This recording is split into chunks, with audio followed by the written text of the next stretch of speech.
Assalamualaikum warahmatullahi wabarakatuh.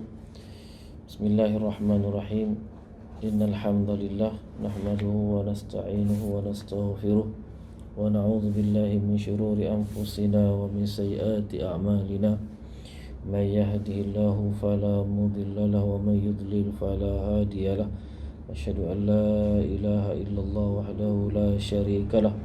وأشهد أن سيدنا محمدا عبده ورسوله اللهم صل وسلم وبارك على سيدنا محمد وعلى آله وصحبه أجمعين أما بعد رب اشرح لي صدري ويسر لي أمري واحلل عقدة من لساني يفقه قولي رب يسر ولا تعسر رب تمم بالخير سبحانك لا علم لنا إلا ما علمتنا إنك أنت العليم الحكيم ولا حول ولا قوة إلا بالله العلي العظيم. Alhamdulillah, bersyukur kita kehadirat Allah Subhanahu wa taala pada hari ini kita diberi kesempatan untuk berjumpa di alam maya. Walaupun kita berjauhan tapi insya-Allah kita dekat insya-Allah. Apa khabar para jemaah semua? Saya harap semua dalam keadaan sihat walafiat. Mudah-mudahan dengan berlakunya COVID-19 ini, Masya Allah, bertambah lagi kukuh hubungan kekeluargaan kita, kerana semua berkumpul di rumah, semua berada di rumah Dan juga mudah-mudahan dengan berkah COVID-19 juga bertambah iman kita insya Allah. Kerana banyak kelapangan, banyak masa kosong, pasti kita isi dengan ibadah-ibadah yang diredai oleh Allah SWT. Amin insya Allah, mudah-mudahan. Dan kita juga bersyukur pada Allah SWT. Sekarang ni keadaan COVID-19 di Singapura semakin baiklah. Alhamdulillah, jumlah yang kena jangkitan pun semakin berkurangan. Yang hanya di dormitory yang agak jumlah tu masih banyak, tapi di luar kurang daripada 10. Alhamdulillah. Dan sekarang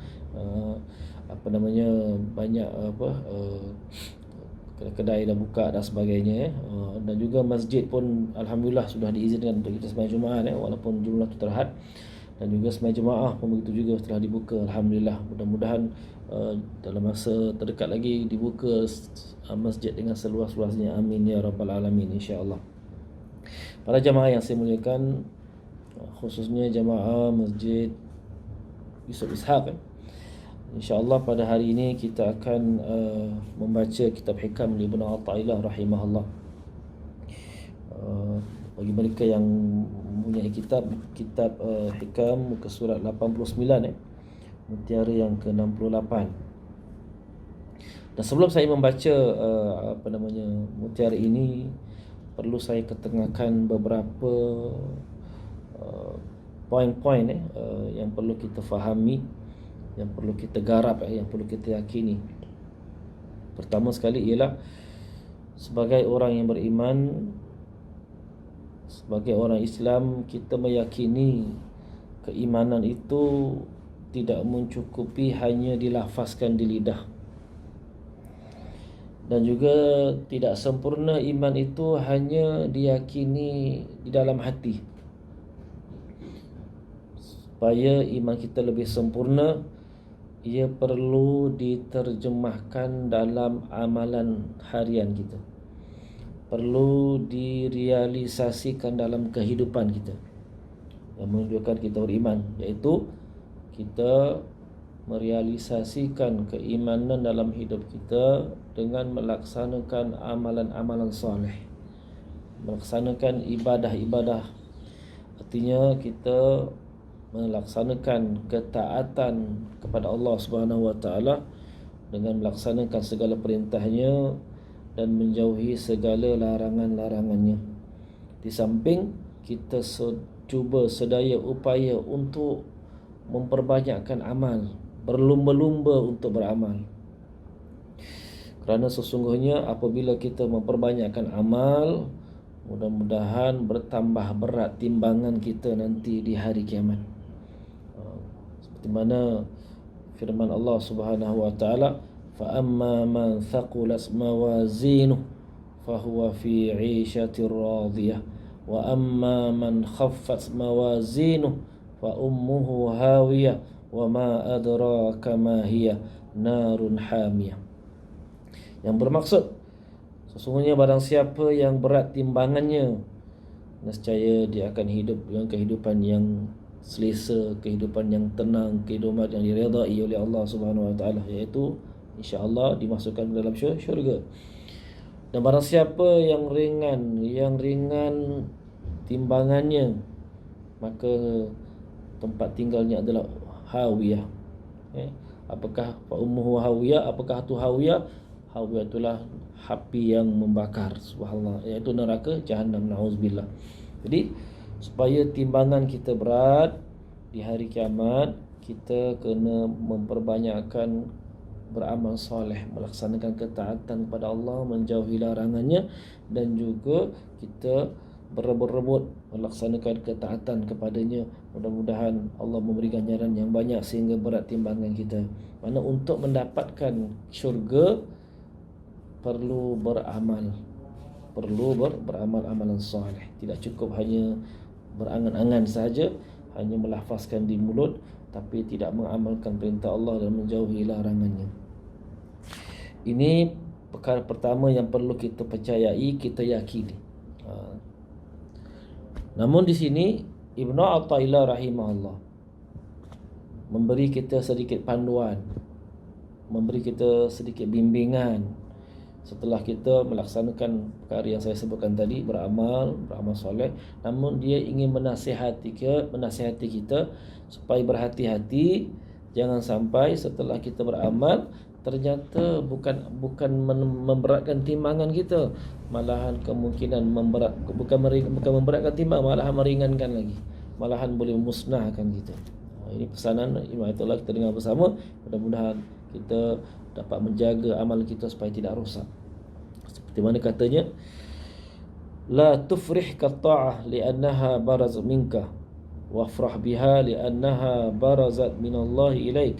Qul bifadlillahi wa birahmatihi wa bidzalika falyafrahu huwa khairum mimma yajma'un. Artinya, jangan merasa gembira atas perbuatan taat bakti kerana engkau merasa telah dapat melaksanakannya, tetapi bergembiralah atas perbuatan taat itu kerana ia sebagai kurnia taufik hidayah dari Allah kepadamu. Katakanlah, kerana merasa mendapat kurnia dan rahmat Allah, mereka harus gembira. Itulah yang lebih baik daripada yang dapat mereka kumpulkan. Yunus 58. Jadi di sini kita lihat bagaimana Ibnu Athaillah memberi peringatan kepada kita. Sesungguhnya apabila kita melaksanakan ketaatan, kita jangan merasakan gembira. Apabila kita merasakan ketaatan itu datangnya dari kehebatan kita, dari kesolehan kita, dari ketakwaan kita, maka jangan gembira seperti itu. Jangan kita bergembira apabila kita merasakan ketaatan itu datang dari kita. Tetapi sebaliknya, kita seharusnya bergembira apabila kita merasakan, ya Allah, kita berterima kasih kepada Allah, kita benar-benar merasakan dari lubuk hati yang dalam bahawasanya ketaatan yang kita laksanakan itu merupakan kurniaan dan anugerah daripada Allah Subhanahu wa taala. Kita kena sedar hidayah tersebut datangnya dari Allah Subhanahu wa taala dengan firman-Nya, A'udzubillahi minasyaitonir rajim. Alhamdulillahilladzi hadana li hadza wa ma kunna linahtadiya laula an hadanallah. Segala puji bagi Allah yang telah memberi hidayah kepada kami. Kalau Allah tidak memberi hidayah kepada kami, nescaya kami tidak berada di atas hidayah. Subhanallah. Jadi hidayah itu, hidayatul irsyad ataupun hidayatul taufiq itu datang dari Allah Subhanahu wa taala. Jadi hakikatnya setelah kita beramal, hakikatnya itu adalah kurniaan Tuhan. Kalau sekiranya ianya Allah tak kurniakan hidayah kepada kita, nescaya kita tak mampu untuk beramal. Nescaya kita lebih cenderung untuk melakukan kemungkaran. Kita lebih cenderung untuk menjauhi perintah Allah dan mendekati larangan Allah. Tetapi kerana dengan hidayahnya, taufiknya, inayahnya, pertolongannya, maka alhamdulillah kita diberi kekuatan untuk melaksanakan ketaatan. Malahan kadang-kadang kita diberi keringanan untuk melaksanakan ketaatan. Malahan kadang-kadang kita rasa merasa selesa, merasa ceria, merasa gembira bila dapat melaksanakan ketaatan kepada Allah Subhanahu Wa Taala. Jadi perlu kita membezakan antara kedua senario tadi. Yang pertama, gembira kerana merasakan dirinya sendiri yang buat, maka ini harus sepatutnya tidak bergembira. Tapi gembira merasakan ia kurniaan Allah Subhanahu Wa Taala. Peringatan yang diketengahkan oleh Ibn Athaillah ini sangat penting. Sangat-sangatlah penting, kerana sekiranya kita berkeyakinan amalan yang kita lakukan, kebaikan yang kita laksanakan, ketaatan yang kita jalankan datang dari diri kita sendiri, datang dari kekuatan kita, datang dari kehebatan kita, datang dari kecerdikan kita, kesolehan kita dan sebagainya, maka akan timbul beberapa penyakit dalam hati kita, yang mana ia boleh merosakkan hati kita dan juga boleh merosakkan amalan-amalan kita. Na'udzubillahi min dzalik. Apakah dia penyakit tersebut? Penyakit tersebut yang ketara adalah penyakit ujub. Penyakit ujub, iaitu si hamba tadi merasa hairan dengan dirinya sendiri, merasakan dirinya hebat, merasakan bangga dengan kekuatan yang ada pada dirinya, dan dia lupa bahawasanya itu merupakan kurniaan Allah Subhanahu Wa Taala. Jadi bila penyakit ini melekat dalam dirinya, maka ia boleh menyebabkan kemurkaan Allah Subhanahu Wa Taala. Allah Subhanahu Wa Taala telah menegur sahabat-sahabat Nabi radhiyallahu anhum dalam peperangan Hunain. Firman-Nya, wa yauma hunainin id a'jabatkum kathratukum falam tughni ankum syai'a. Pada hari Hunain, yang mana kamu ini merasa takjub dengan jumlah kamu yang ramai, sedangkan ianya tidak mendatangkan manfaat sama sekali di sisi Allah Subhanahu Wa Taala. Jadi para sahabat radhiyallahu an rasa takjub dengan jumlah mereka yang ramai. Mereka yakin mereka boleh menang kerana jumlah mereka ramai. Maka Allah tegur mereka, jangan sampai mereka takjub. Sesungguhnya bilangannya ramai bukan penentu kemenangan. Sebenarnya mereka memiliki jumlah yang ramai itu merupakan kurniaan Allah Subhanahu Wa Taala. Maka Allah menegur mereka. Jadi kita kena berhati-hati. Begitu juga kita merasa takjub, merasa hairan dengan ketakwaan kita, kesolehan kita, maka ini boleh menghancurkan kita. Dan juga sebuah hadis Nabi SAW yang bermaksud 3 jenis kemusnahan ataupun 3 perkara yang boleh memusnahkan, iaitu seseorang yang bakhil tetapi dia tak ditaati, dalam bakhil ditaati, dan juga orang yang mengikut hawa nafsunya. Yang ketiga, seorang hamba yang takjub dengan dirinya sendiri. Subhanallah, hadis ni hadis yang telah disahihkan oleh beberapa ulama hadis, di antaranya Syekh Albani hafizahullah. Suatu ketika Aisyah radhiyallahu anha telah ditanya, bilakah seseorang itu menjadi seorang yang tidak baik, tidak elok?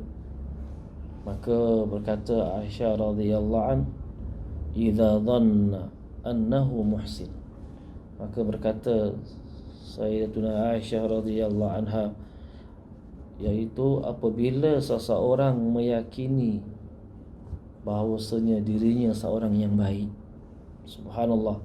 Jadi kata Aisyah, bermula orang itu menjadi orang yang tidak baik, yang tidak elok apabila dia merasakan dirinya baik. Jadi bila kita merasakan diri kita baik, diri kita hebat, maka ketika itu kita tidak akan mahu mendengar nasihat orang, kerana kita yakin kita yang paling baik. Dan ketika itu juga kita mula memandang orang lain tidak baik. Kita mula buruk sangka dengan orang.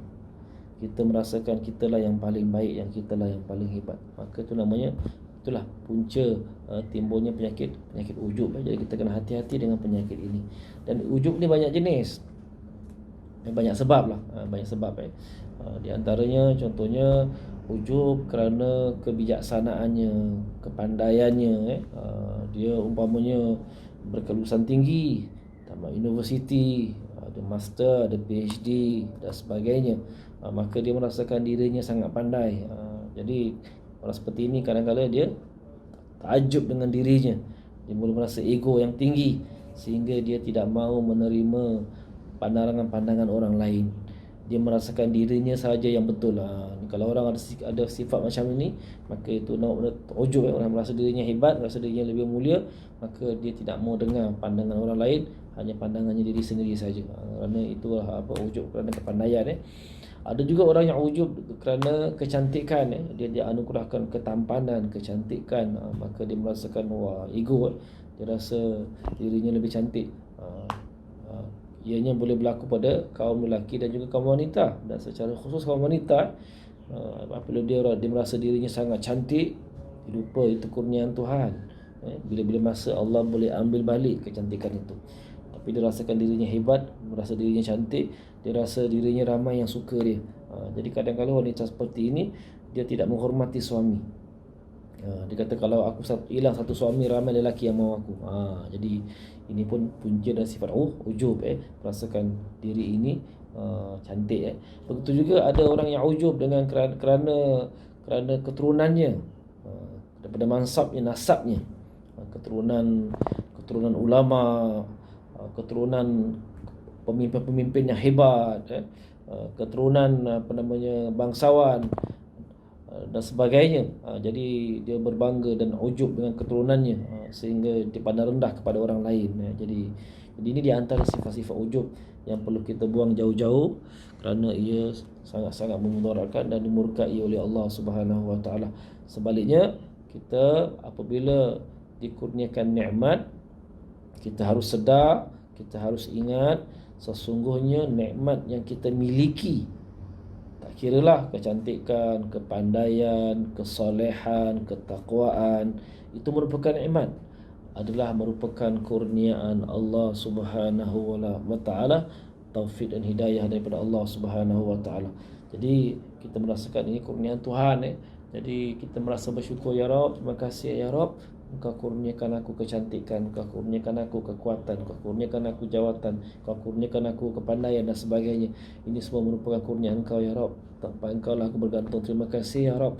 Maka kita merendahkan diri, kerana kita rasa ini kurniaan Tuhan. Memandangkan itu kurniaan Tuhan, bila-bila masa Tuhan boleh ambil. Maka para ulama rahimahullah menyarankan, menggalakkan supaya kita memperbanyakkan berzikir dengan lafaz la haula wala quwwata illa billahil aliyyil azim. Setelah kita umpamanya alhamdulillah pagi-pagi subuh kita dah bangun, kita pergi masjid sembahyang berjamaah, kemudian kita dengar kuliah subuh, masya-Allah, kemudian kita sembahyang sunat isyraq, kita sembahyang sunat duha. Jadi bila kita setelah selesai melaksanakan ibadah kita, on the way dalam perjalanan pulang, perbanyakkan kita membaca la haula wala quwwata illa billahil aliyil azim. Seraya hati kita berkata, ya Rabb, tidak ada daya dan upaya, tak mampulah aku nak sembahyang jemaah dekat masjid ni ya Rabb, kecuali kurniaan Engkau, kecuali anugerah Engkau, kecuali hidayah Engkau ya Rabb. Ini semua kurniaan Engkau. Maka ya Allah, kurniakanlah aku istiqamah untuk sembahyang subuh berjamaah sampailah ke akhir hayatku ya Rabb. Jadi kita merayu, kita meratu dengan Allah seraya seketika baca la haula wala quwwata illa billahil aliyil azim. Begitu jugalah kita kiaskan pada yang lain.